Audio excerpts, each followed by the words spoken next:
Some trans people are more feminine than others, and it's harder for normies to tell. So in the case where someone is intentionally tricked and any form of sexual contact happens that they would otherwise not consent to, I think that should be considered sexual assault. So let me get this straight. You get in a relationship with a trans woman. After a couple months, you decide that it's time to do the hanky-panky. In these 2 months, you haven't found out they're trans. You get ready to do stuff, you take off her pants, and you find a cock there, just a big old girl cock.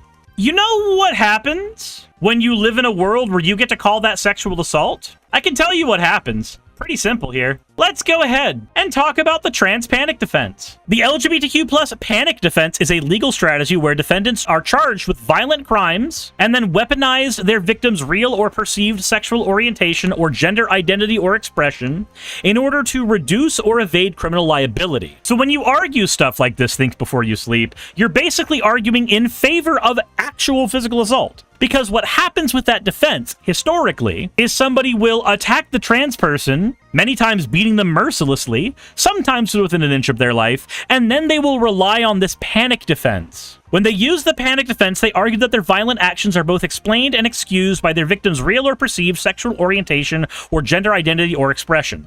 The goal of this strategy is to employ homophobia or transphobia to persuade the jury into fully or partially acquitting a defendant. Whether or not this appeal to bigotry is successful in court, every time a defendant invokes the panic defense, they reinforce the dangerous and discredited belief that LGBTQ lives are worth less than others. Matthew Shepard's murder trial is one of the most recognized faces featuring the LGBTQ plus panic defense. In 1998, 2 men brutally beat a 21-year-old college student and left them to die on a roadside in Laramie, Wyoming. At trial, the defendants attempted to use the LGBTQ plus panic defense to excuse their actions. While they were unsuccessful, the employment of the defense further harmed the memory of Matthew Shepard by blaming him for his own brutal murder. Today, the defense is still employed in courtrooms across the country. So, yeah, you can say, oh, well, I think when somebody's in this situation, they should basically be able to say, I was wrong.